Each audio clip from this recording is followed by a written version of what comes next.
All right. So what's really going on here with the coronavirus? We don't know yet. There's not enough scientific evidence to show us really what's going on, but this doctor's pretty sharp. The beginning of this shows all his degrees and other things. Shows about the hydroxychloroquine and its enzymes in the cell to digest toxins. Now, this thing about toxins, about microwaves and 5G and other things are all tied into his conclusions here a little bit, as well as that there's no distinguishable difference between these uh, toxins and the virus because of the M zones, if I got this pronounced right, and he talks about that.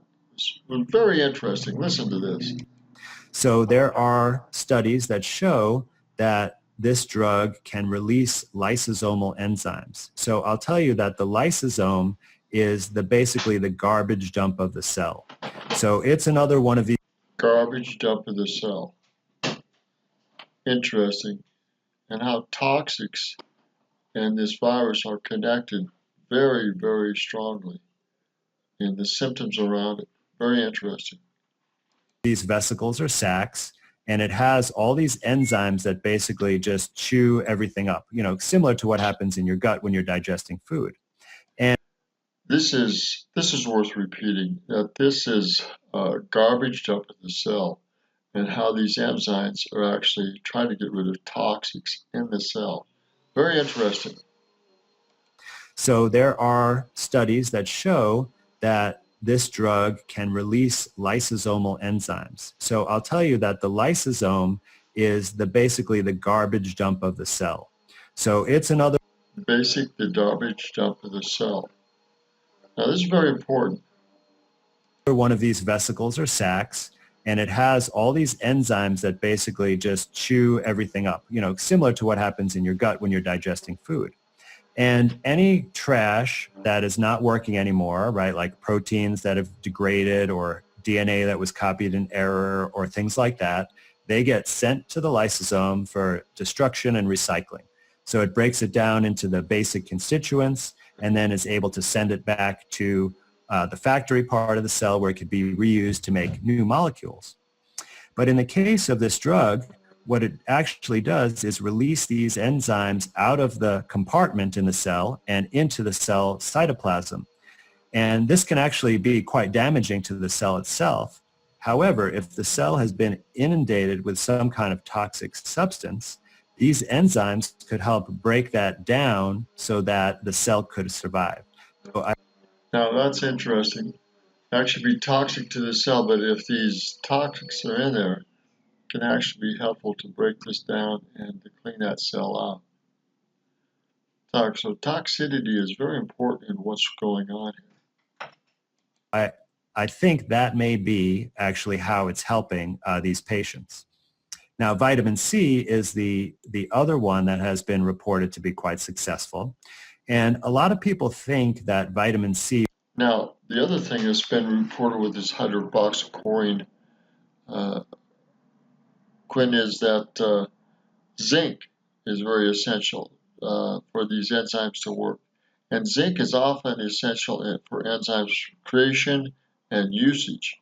So zinc with this hydroxychloroquine, or whatever it is essential. So this is very interesting to me. Zinc in this drug and this vitamin C. Really works by, quote unquote, boosting the immune system. Now, it does have an effect on some of the immune regulatory function, but I do not feel that that's really how it helps in these conditions. In my opinion, it is the antioxidant properties of this drug and possibly the blood thinning qualities that is what really helps this illness. So when you have a toxic exposure, oftentimes that toxin will cause what's known as oxidative stress or free radicals. And we're all familiar with, that it's recommended to take antioxidants and, eat special kinds of berries and things like that. But not too many people understand what that's really doing. But what it does is it kind of acts like a neutralizing sponge for these free radicals. It just soaks them up and quelches them. And what the free radicals do is they have like a chain reaction. It's like they tag someone and make them a free radical and tag the next person and make it a free radical. And then all these molecules end up falling apart and making a huge mess. And the cells can't function. So the vitamin C stops that process dead in its tracks and reduces that damage and prevents further damage. And in my opinion, that's how it works for this type of acute illness. All right, so I'm going to tie this all together, everything I've told you tonight, into what I think is really going on here. So what I think is happening is that, first of all, as I've reported quite a bit, there are really not pandemic levels of people getting sick and dying from whatever's going on. These numbers are equal to or less than common influenza. Numbers are far less than a typical flu season. However, there clearly are some people who are getting sick. What I believe is causing this illness is that there is some kind of insult that occurs that causes the damage. Now, remember, it's been reported again and again, toxicity from pharmaceuticals or pre-medical conditions have increased people's risks of getting sick. Elderly, which are on prescriptions, would increase this, and they're the higher risk because of more prescriptions after 65. So we've been set up from the beginning for this to cause havoc, and we haven't been told even close to the truth. But I think this is as close as we've gotten through this doctor, that the toxicity levels is really what's causing this flu-like or pneumonia. And so the G5-2 in combination with this and the pharmaceuticals are the key components to really causing havoc in the body and these flu-like symptoms. And then there is a reaction to it, which is the production of exosomes. And when we are testing for this supposed virus, we are actually testing for these exosomes, which confirm. Now, this is important, that these exosomes are actually, we're testing for those for this virus. That's what we're testing for, is these exosomes, not necessarily the virus, for these exosomes. He says that COVID-19 is actually these exosomes. Isn't that interesting? That there's some kind of unhealthy process going on in the body. Now, I talked about the thing. Unhealthy process going on in the body and toxicity. Let's go back to this just a moment. All right, so let's resume this. These exosomes, not the cause of the illness. The cause is something else, but there's some toxicity building up in the body that causes these exosomes to actually appear, and this has been masked and called COVID-19 instead, but it's really not the cause. It's just symptomatic of toxicity buildup that is already in the body.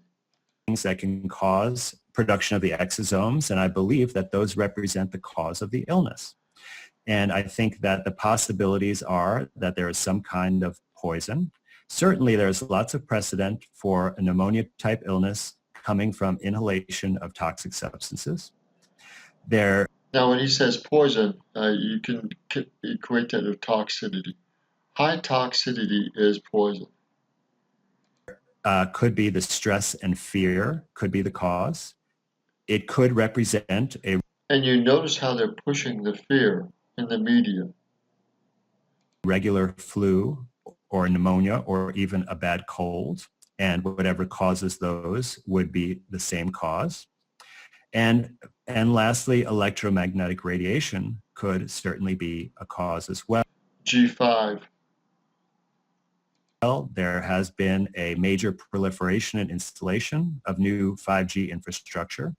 And there's certainly evidence known that 5G can have adverse effects on one's health, including damaging DNA. And that evidence actually comes from... Now, note this again.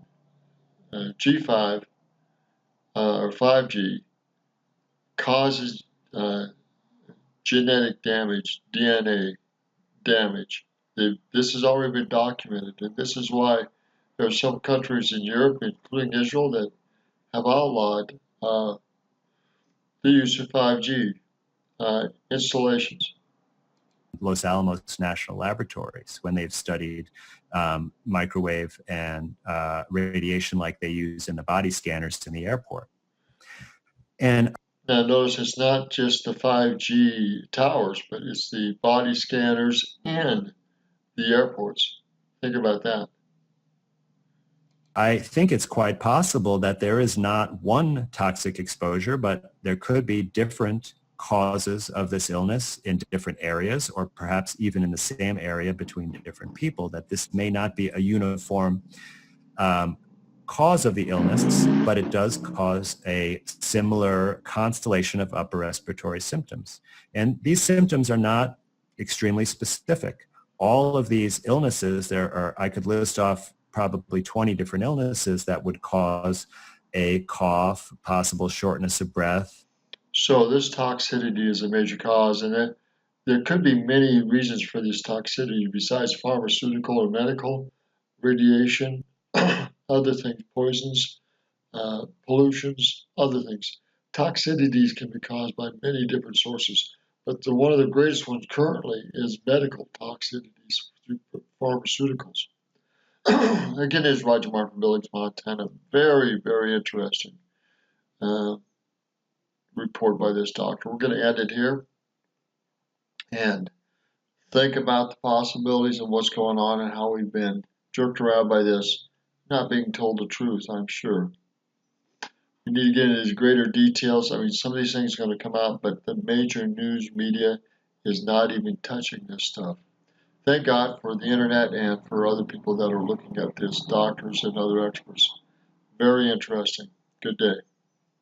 Another reason to keep yourself healthy, keep yourself away from 5G and radiation and microwaves, and to keep away from pharmaceuticals that will put toxic things in your body. And even health food stores, you need to know what your supplements are doing as far as toxicity levels and keep your body clean of those toxics. Good day.